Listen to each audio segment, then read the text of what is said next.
भावी राजाओं को युद्ध में हराया।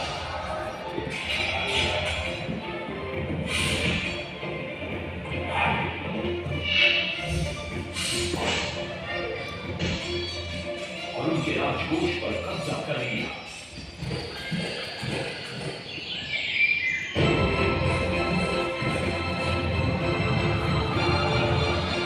तत्पश्चात उन्होंने विजय खोजा, जिसे आज हम वारंगल के नाम से जानते हैं।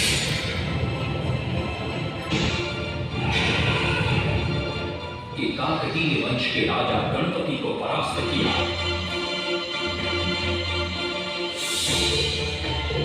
और उनके राजकोष पर भी कब्जा कर लिया। 3 वर्षों तक निरंतर युद्ध के पश्चात जब वे बहुत सारी धन संपदा लेकर कहीं लौटे तो राजमहल में उनका भव्य स्वागत हुआ।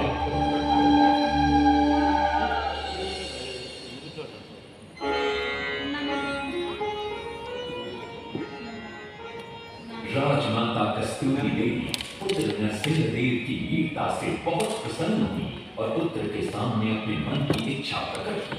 कहा, तुम्हारे पिता ने शंख क्षेत्र पुरी में भगवान जगन्नाथ का भव्य मंदिर बनवाया है। मैं चाहती हूँ कि तुम पद्म क्षेत्र कोणार्क में उससे भी भव्य और विशाल सूर्य मंदिर बनवाओ। किंतु नरसिंहदेव माता से प्रति प्रश्न करते, सूर्य मंदिर ही क्यों, और वो भी कोणार्क में? तब राजमाता कस्तूरी देवी बतलाती, द्वापर युग में भगवान श्री कृष्ण के पुत्र सांब बड़े ही सुंदर और सुकुमार थे। वो नारद मुनि को चिढ़ाया करते थे। एक दिन नारद मुनि ने सांब को सबक सिखाने की योजना बनाई और उन्होंने सांब की सुंदरता की प्रशंसा कर उन्हें गोपियों के साथ जल क्रीड़ा करने को उकसाया। वहीं दूसरी तरफ भगवान श्री कृष्ण को जाकर कह दिया कि सांब अपनी मां समान गोपियों के साथ जल क्रीड़ा कर रहा है। श्री कृष्ण इस बात से बहुत क्रोधित हो जाते हैं और वे सांब को श्राप दे देते हैं, जिस सुंदरता का तुम्हें अभिमान है वो तत्क्षण नष्ट हो जा। सांब को कोढ़ हो जाता है। जब सांब राजमहल लौटते हैं और मां जामदेवी को ये पता चलता है कि पिता श्री कृष्ण के श्राप की वजह से सांब की ये अवस्था हुई, तो सारी रानियां क्रोधित हो जाती। नारद जी को बुलाया जाता है। वे रोग मुक्ति का उपाय बतलाते हैं। वे कहते हैं, सूर्य की पहली किरण ऊर्ध्व देश के एक कोण पर पड़ती है जिसका नाम कोणार्क है। सांब को वहीं जाकर सूर्य की आराधना करनी होगी।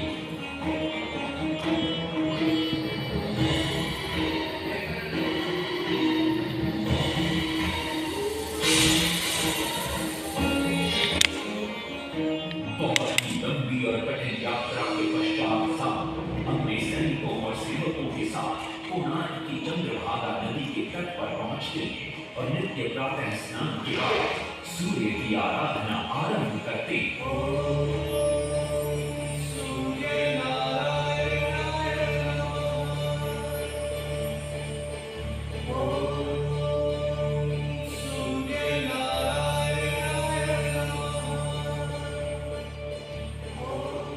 अन्न जल त्याग कर 12 साल की कठिन तपस्या के बाद सूर्य देव प्रसन्न होकर प्रकट होते और सांब को रोग मुक्त होने का वरदान देते। पुत्र, आज रात्रि के चतुर्थ प्रहर में स्नान करते समय नदी के तल में तुम्हें एक वस्तु मिले, वो मेरा ही प्रतिरूप होगी। उसका स्पर्श पाते ही तुम इस कोढ़ रोग से मुक्त हो जाओगे। स्नान के पश्चात सांब जब नदी से बाहर आते तो वो रोग मुक्त हो चुके होते। उनके हाथ में एक छोटा सा पत्थर उनके सुंदर और सुकुमार शरीर को देखकर सारे अनुचर और सिपाही प्रसन्न होते। सांब उस पत्थर को वहीं स्थापित कर एक छोटा सा मंदिर बनवाते। लेकिन जब उन्हें ज्ञात होता है कि सूर्य पूजा का विधि विधान यहाँ किसी को पता नहीं है तो वे चिंतित हो जाते। वे ध्यान में बैठते। सूर्य देव पुनः प्रकट होते और सांब के पूछने पर बतलाते कि दूर पश्चिम में साक्य देश के माता ब्राह्मण पूजा की विधि विधान जानते हैं। सांब साक्य देश की ओर निकल पड़ते जो आज का ईरान है। महीनों की लंबी यात्रा के बाद साथ 18 मादा ब्राह्मण परिवारों को साथ लेकर कोणार्क लौटते हैं और सूर्य मंदिर में पूजा शुरू हो जाती है। राजमाता कस्तूरी देवी नरसिंह देव को बतलाती है कि विवाह के कई वर्षों बाद तक जब हम निसंतान थे, मैंने भी उस सूर्य मंदिर में पूजा अर्चना की और तुम पुत्र रूप में मुझे प्राप्त हुए। माता की बात सुनकर नरसिंह देव मां को कोणार्क में संसार का सबसे भव्य और विशाल मंदिर बनाने का वचन देते। सदाशिव सामंतराय महापात्र, जो शिवई सांतरा के नाम से लोकप्रिय थे, वे अपने सहयोगी बीसू महाराणा के साथ मंदिर का प्रतिरूप बनाते हैं और नरसिंह देव के समक्ष प्रस्तुत करते हैं। नरसिंह देव मंदिर का प्रतिरूप देखकर अभिभूत हो जाते हैं और शीघ्र मंदिर निर्माण कार्य आरंभ करने का आदेश देते हैं। दूर दूर से बड़े बड़े पत्थर लाए गए, जितने पत्थर डाले गए सारे टूट गए। हाथ में तो ताला उसमें डाले गए, नहीं पता ताला सारे टूट गए।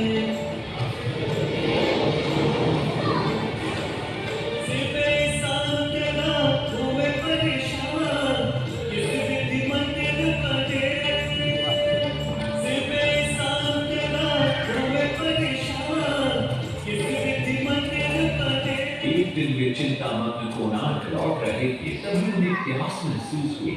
उन्हें पास ही में एक कुटिया दिखाई पड़ती है, जहाँ एक बूढ़ी औरत से उनकी भेंट होती है। शिवई सांतरा पानी मांगते हैं। बूढ़ी औरत पानी के साथ गरम गरम भोजन भी लेकर आती है। वे थाली के बीच में हाथ डालते हैं, जिससे उनका हाथ जल जाता है। तब वो बूढ़ी औरत मुस्कुराकर कहती है, तुम तो शिवई सांतरा की तरह बीच से भोजन उठाकर खा रहे हो। ये सुनकर शिवई सांतरा को अपनी भूल का एहसास होता है। माता रामचंडी ने उपाय सुझाया, समझे सिर्फ सांतरा।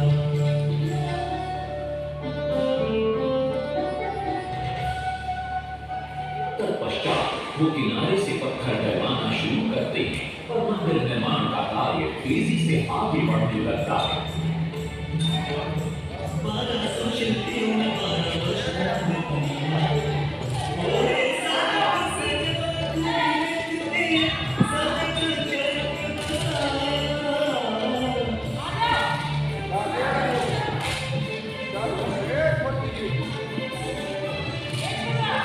दूसरी तरफ कलिंग के उत्तर के राज्यों के नवाबों के बार बार राज्य पर आक्रमण हो रहे थे। इन आक्रमणों से क्रोधित होकर नरसिंह देव अपनी विशाल सेना को लेकर युद्ध के लिए निकल पड़े।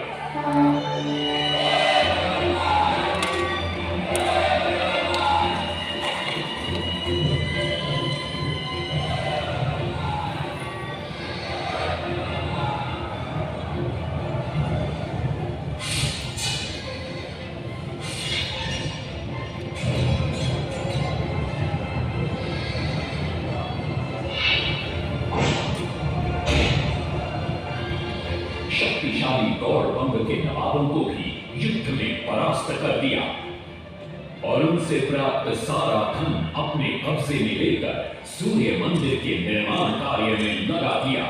1200 कारीगरों के अथक प्रयास से 12 साल बाद विशाल और भव्य सूर्य मंदिर बनकर तैयार हुआ। उस समय के लोगों में वास्तुशास्त्र, ज्योतिष शास्त्र और खगोल शास्त्र का जो ज्ञान था, उसे देखकर आज के बड़े बड़े वैज्ञानिक भी आश्चर्यचकित रह जाते हैं। कई प्रयासों के बाद भी मंदिर के गुंबद पर कलश स्थापित नहीं हो पा रहा था। क्रोधित नरसिंह देव ने आदेश दिया कि कल प्रातः काल तक यदि कलश स्थापित नहीं हुआ तो सबके सर धड़ से अलग कर दिए जाएंगे। सभी शिल्पकार घोर चिंता में डूब जाते हैं।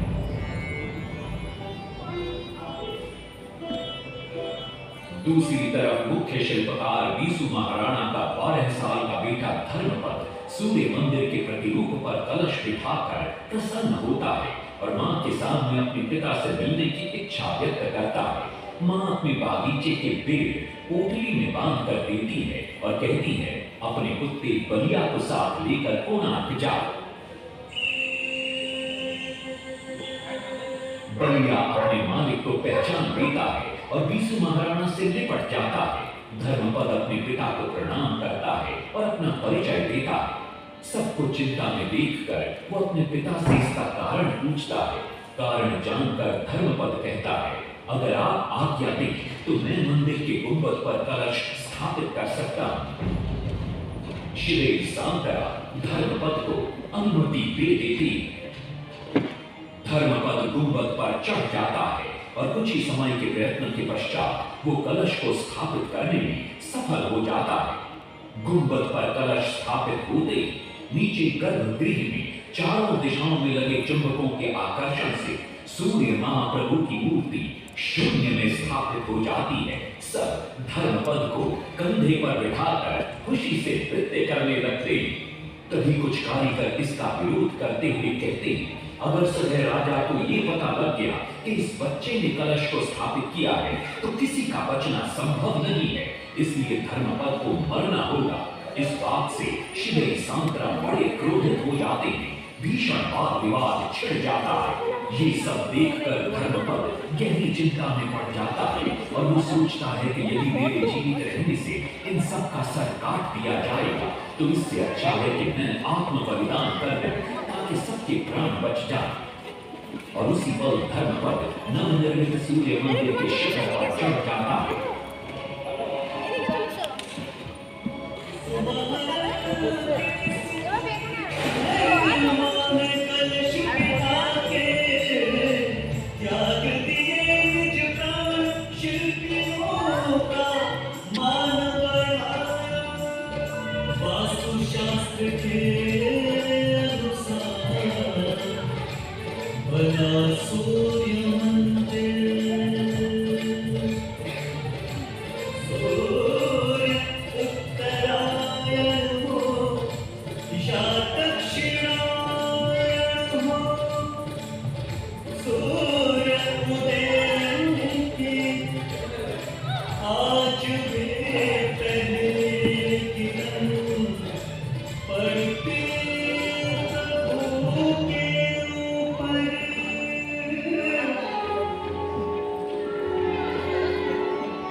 तभी वहां नरसिंहदेव भी आ पहुंचते हैं।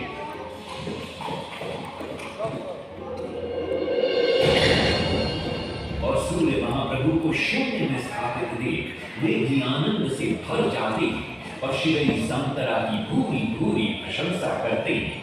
वो ये भी घोषणा करते हैं कि माघ शुक्ल पक्ष की सप्तमी को मंदिर की प्राण प्रतिष्ठा की जाएगी। लेकिन श्री सांतरा कहते, तिथि तो अच्छी लेकिन मंदिर की प्राण प्रतिष्ठा के लिए ये शुभ नहीं है। किंतु राजा अपनी बात पर अड़ जाते। श्री सांतरा को दुख होता है और कोई वाद विवाद किए बिना वे हमेशा के लिए वहां से चले जाते हैं।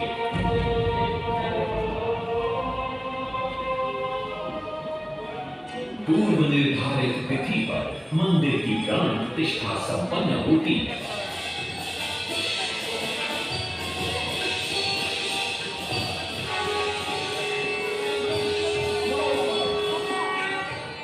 लेकिन कुछ दिनों बाद अमंगल होना शुरू हो जाता है।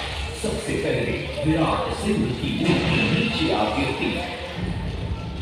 तत्पश्चात मंदिर की शिलाओं का गिरना भी शुरू हो जाता है। नरसिंहदेव को अब समझ में आता है कि श्री सांतरा का कहना सही था, लेकिन देर हो चुकी थी। बहुत साल बाद मंदिर के आसपास जंगल उगाए और ये मंदिर घने जंगलों के बीच छुप गया। जब अंग्रेजों ने जंगल के बीच इस मंदिर को देखा तो उन्होंने इसका पुनरुद्धार किया। आज आप उसी विशाल मंदिर के भग्नावशेष देख रहे हैं। ये है इस प्रसिद्ध मंदिर की कथा। अब इस कथा में कितनी सत्यता है और कितनी कल्पना है ये तो किसी को नहीं मालूम, लेकिन ओडिशा की जन श्रुतियों में यही कथा विद्यमान है।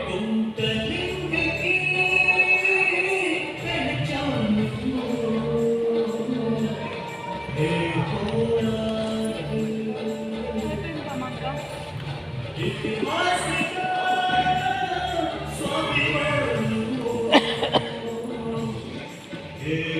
होना